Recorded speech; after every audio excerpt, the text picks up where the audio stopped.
Welcome to the Deep Dive, your shortcut to understanding the world's most complex topics. Today, we're diving headfirst into the Vietnam War. And the very first thing we realize right from the start is just how complicated it is to even, put a date on its beginning. That's right. Our sources make it really clear. This wasn't just one war. It was, well, several wars, often overlapping. Yeah, we're talking about a struggle spanning roughly 3 decades. Yeah. Huge costs, billions of dollars, hundreds of thousands of lives lost. And the impact wasn't just in Vietnam. It hit France, the United States, the whole international community really hard. So our mission for you today is to cut through some of that complexity, pull out the absolute key insights from your sources, and hopefully leave you feeling truly well-informed about this pivotal 20th century conflict. And what really stands out as we unpack this history is how a regional fight for independence just sort of escalated. It became this global ideological battle. This deep dive goes beyond just the dates and battles. We're exploring how the deep historical context, Cold War politics, and even, small decisions by individual leaders, how all that profoundly shaped the entire course of the war. We'll try to connect those dots for you. Absolutely. We're going to trace this whole multifaceted conflict from Vietnam's ancient resistance against foreign powers all the way through to the modern geopolitical strategies that kind of define its end. Expect those crucial aha moments, the things that really make history stick and maybe challenge what you thought you knew. So to understand Vietnam, we have to go back. Yeah. Way, way back, long before any American boots were on the ground. Vietnam's story is fundamentally one of struggling for independence for centuries. I mean, think about this. 1,000 years under Chinese rule, until 939 AD. 1,000 years? It's incredible. Yet, despite that huge influence, the Vietnamese people held on to this really unique cultural identity. Your sources point out fascinating details, like the practice of betel nut chewing, totemism, and interestingly, a social structure where women had quite high status, especially compared to China back then. Right. And that deep-rooted identity, that fierce cultural distinctiveness, it really formed the bedrock of their resistance later on. They always pushed back against foreign domination. And that history helps explain why external control was always met with such fierce opposition. So after the Chinese, you get the French colonial period starting in the late 19th century. They bundled Vietnam, Laos, and Cambodia into Indochina. And it was a brutal, exploitative time. Brutal how? Well, they deliberately tried to erase Vietnamese identity, even used derogatory terms like Annamites. And crucially, they deepened the existing regional divisions. You mean Tonkin, Annam, Cochin China? Exactly. North, Central, South. It wasn't just administrative. It was a calculated move to prevent Vietnamese unity, make them easier to rule. That tactic, often overlooked, really echoes through the later conflicts. Okay, so it's in that context, French oppression, that someone like Ho Chi Minh emerges. Born in Nguyen Sinh Kong, son of an educated Mandarin. He grows into this incredibly charismatic, determined leader. Your sources track his journey, leaving Vietnam in 1911, seeing the world, eventually joining the French Socialist Party, and then there's that moment at the Versailles Peace Conference in 1919. Using the name Nguyen Ai Quoc, he appeals for self-determination. Right, appealing directly to Woodrow Wilson's ideals. And he was rejected. Just turned away. What does that tell us? Well, that rejection was absolutely pivotal. It pushed Ho towards other ideologies. He found answers in Lenin's anti-colonial theories, the idea that the struggle for independence in colonies was part of this bigger universal class struggle. Ah, okay. So that led him to help found the French Communist Party and later the Indochina Communist Party, the ICP, in 1930. Then in 1941, the Viet Minh, the League for the Independence of Vietnam, was formed. And the key insight there. The key insight is that the Viet Minh's appeal wasn't just communism. It was broader. National independence and social equality. It tapped into those centuries of Vietnamese resistance. Communism, for them, became a powerful vehicle for nationalism. Right. So then, World War II ends. Japan's occupation of Southeast Asia is over. And something surprising happens. September 2, 1945. Ho Chi Minh stands up in Hanoi's Ba Dinh Square and declares Vietnamese independence. And here's the twist. He quotes the American Declaration of Independence in his speech. He did. It was a powerful symbolic gesture, a direct appeal to the Allies, particularly the U.S., referencing their own anti-colonial roots. Hoping they'd recognize Vietnam's freedom. Exactly. But things changed fast. Washington had been critical of French colonialism initially, given America's own history. But by 1950, the Cold War was really heating up, and the conflict in Indochina got completely reframed. It stopped being seen primarily as Vietnamese independence and became, in Washington's eyes, a key battleground in the global fight between capitalism and communism. The Cold War lens basically took over. It totally overshadowed any earlier anti-colonial feelings, yes. And that reframing really hardened under Truman's containment strategy. This policy, basically trying to stop communism from spreading, had started in Europe, right? Truman Doctrine, Marshall Plan, NATO. Correct. Focus on Europe initially. But then the People's Republic of China is established in 1949. And boom, the strategy extends to Asia. Suddenly, Vietnam isn't just a nation fighting for freedom anymore. No, it's seen as strategic real estate, a critical domino in that superpower competition. Okay, so that strategic view leads to the U.S. getting directly involved. It does. By 1953, the U.S. is funding over a third of France's war costs in Indochina, basically bankrolling their colonial effort. Wow, a third. And back in 1950, they established the U.S. Military Assistance Advisory Group, MNG, in Saigon. It seemed like a small step, just helping the French. But it was the beginning. It was the beginning of 25 years of direct American military and diplomatic engagement. Nobody saw how deep it would go then. So Eisenhower takes office in 53, inherits this situation.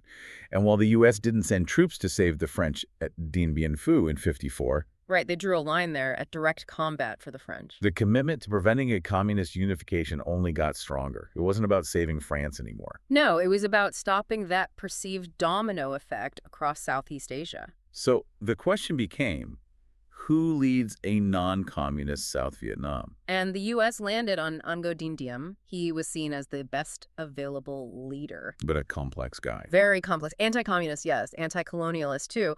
But your sources describe him as having this Mandarin's reserve. Kind of aloof. Alienated people. Could alienate people, yeah.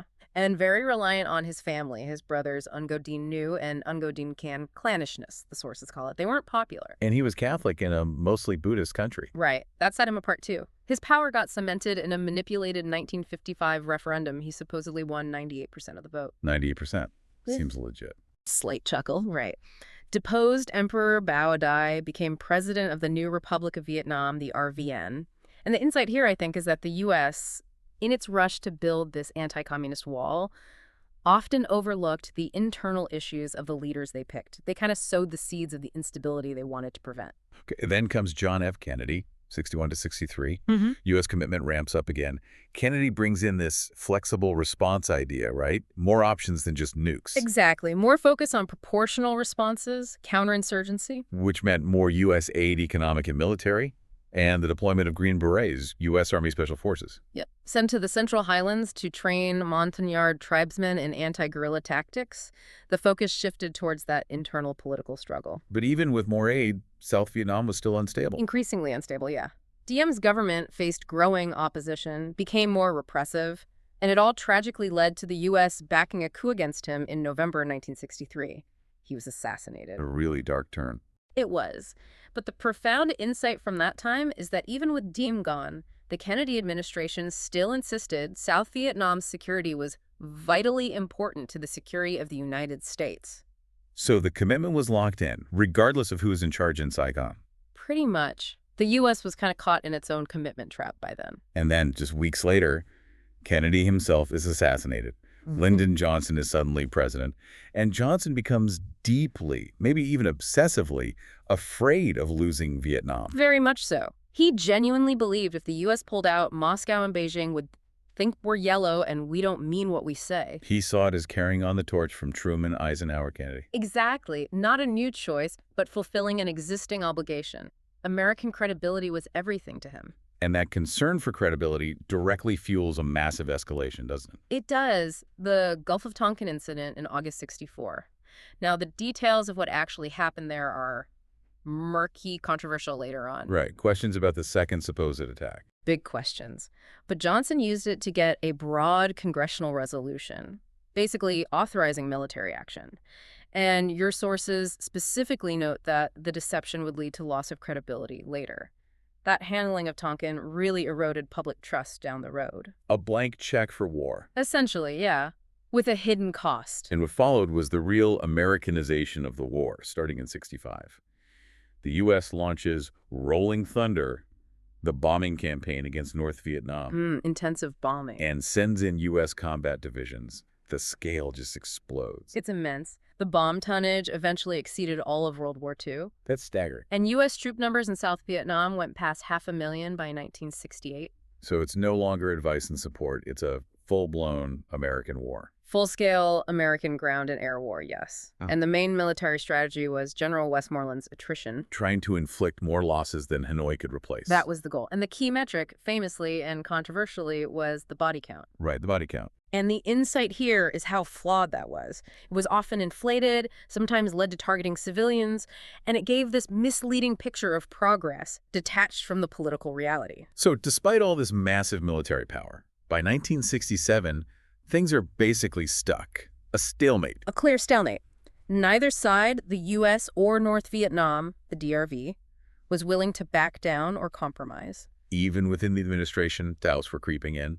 Robert McNamara, the defense secretary. Yeah, McNamara himself grew really skeptical.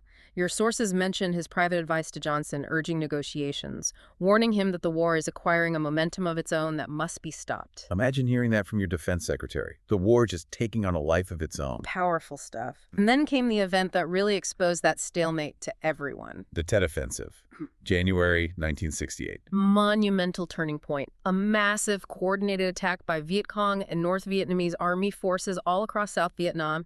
They even hit the U.S. Embassy compound in Saigon. Militarily, though, they were pushed back, right? It wasn't a success in that sense. Militarily, yes, it was largely a defeat for the NLF and PAVN. They suffered heavy losses, didn't spark a popular uprising like they'd hoped, but the psychological and political impact back in the U.S., absolutely profound. So a military loss for them becomes a strategic win. In a way, yes. It shattered the American public's belief that the war was being won, that there was light at the end of the tunnel. It just changed everything. And the media's role in that shift was huge. Walter Cronkite. Oh, absolutely. Cronkite, maybe the most trusted journalist in America, goes to Vietnam after Tet. He comes back and essentially declares the war a stalemate on national television. That wasn't just news reporting. That shifted public opinion almost overnight. It really did. It broke the administration's narrative and fueled massive public doubt. And Tet also fired up the anti-war movement. Galvanized it. It had been growing, driven by pacifists, students like SDS. Students for a Democratic Society. Yep. But after Tet, it exploded. You had the teach-ins at universities like Berkeley, thousands discussing the war. The public pressure just ramped up incredibly. And all this chaos feeds directly into the tumultuous election of 1968. Anti-war sentiment, Tet's impact. You see Eugene McCarthy do surprisingly well against Johnson in the primaries. Then Robert Kennedy jumps into the race. The whole political landscape is just churning. It led directly to LBJ's bombshell announcement on March 31st, 1968. It limits the bombing. And pulls out of the presidential race. Acknowledges the division in the American House. An incredible moment. And then, just weeks later, Martin Luther King Jr. is assassinated. Then Robert Kennedy is assassinated. The country felt like it was coming apart. The war abroad was tearing the nation apart at home. It's hard to even fathom the level of chaos. The Democratic National Convention in Chicago that summer. Total mayhem. Violent clashes between anti-war protesters and police right there on television. With protesters chanting, "The whole world is watching." And it was. That whole turbulent scene just paved the way for Richard Nixon's victory that November. Nixon, who promised peace with honor. Exactly. A promise reflecting the public's exhaustion with the war, but also a desire not to just lose, to maintain U.S. credibility. So his strategy was Vietnamization. Right. Gradually pull out U.S. troops, build up the South Vietnamese army, the ARVN, to fight their own war. Shift the burden, but don't look like you're abandoning an ally. That was the idea, but it came with its own set of problems and secret actions. Like the secret bombing of Cambodia. Yes, bombing officially neutral Cambodia to hit North Vietnamese sanctuaries. Kept hidden from the American public initially. And when news of that leaked, Nixon ordered spying on his own National Security Council staff. Chillingly foreshadowing Watergate, absolutely. And then you have the Kent State shootings, May 1970. A real tragedy. National Guard troops firing on students protesting the Cambodia invasion. 4 killed. Just a shocking moment, showing how divided and fractured the country had become over the war and the government's actions. And all these things, the secret bombing, Kent State, They profoundly damaged America's self-image and self-confidence. And came more revelations. The My Lai massacre details emerged, though it happened back in March '68. American soldiers killing hundreds of unarmed Vietnamese civilians. Horrific. And the Pentagon Papers leak. Yes, revealing years of government deception about the war's origins and conduct. The powerful insight there is how these events just shattered the official narrative, exposed this huge gap between government claims and the reality on the ground. Faith in government plummeted. So eventually we get the Paris Peace Accords in January 1973. Formally ending direct U.S. military involvement, yes. And we saw those images of American POWs returning home. A symbolic moment of relief, definitely. But it stood in stark contrast to how most Vietnam veterans returned, often quietly, sometimes facing indifference or even hostility. Their homecoming was very different. And despite the peace agreement, South Vietnam didn't last long. No, the collapse was swift. By 1975, Saigon fell. Why so fast? Well, the withdrawal of U.S. aid severely weakened the South Vietnamese Army, the ARVN. They couldn't hold off the North Vietnamese forces on their own. And Hanoi's strategy of protracted war, fighting for decades, ultimately just outlasted the U.S. commitment and the South Vietnamese government. It showed the limits of external support without strong internal legitimacy, didn't it? Clearly. And the fallout wasn't just in Vietnam. Right, it spilled over. Laos. The Pathet Lao, ally with Hanoi, took power, led to the persecution of the Hmong people who had helped the U.S. In Cambodia. Yeah. The Khmer Rouge. Just horrific. Pol Pot's regime, the killing fields, genocide, emptying cities, murdering millions. The regional consequences were devastating. Back in the U.S., the legacy was bitter. Profoundly bitter. Division, loss. You had the POW-MIA myth becoming this potent political issue, hindering reconciliation. The belief that prisoners were still being held. Yes, persistent beliefs, though never substantiated, that kept the wound open for many. And the veterans themselves faced huge struggles. Widespread social alienation sometimes, plus the long-term effects of Agent Orange exposure, high rates of PTSD. Post-traumatic stress disorder. Right, all contributing to this deep loss of public confidence in government and institutions. It took decades to even start healing. And that mistrust led to the Vietnam Syndrome. Yeah, that reluctance to commit U.S. troops abroad, especially into potentially long, drawn-out conflicts. You could see its influence on later foreign policy, couldn't you? Absolutely. Like the first Persian Gulf War, overwhelming force, quick victory goals, or the Balkan air campaigns in the 90s, trying hard to avoid ground troops, avoid another Vietnam. It cast a really long shadow. So when we boil it all down, what's the core takeaway from this deep dive? I think it's that the Vietnam War wasn't simple. It was incredibly multi-layered, shaped by centuries of Vietnamese history and resilience, absolutely, but also by intense Cold War ideology and by complex, sometimes deeply flawed, decisions made by leaders in Hanoi, Saigon, Washington, Moscow, Beijing. It ended with an independent and united, although problem-plagued, Socialist Republic of Vietnam. And it fundamentally changed America's view of itself, its limits, and its role in the world. Yeah, it really challenged that post-World War II American sense of confidence and idealism in a way nothing else really had. A painful reevaluation. Which leads us to a final thought for you, our listener. Considering everything we've touched on ancient history, colonialism, Cold War fears, domestic politics, individual choices, was the outcome of the Vietnam War truly inevitable? Or were there moments, critical turning points, where different decisions by any of the players could have changed everything? Exactly. What enduring lessons about intervention, about national identity, about the real limits of power? What does this deep dive leave you thinking about? Something to keep exploring.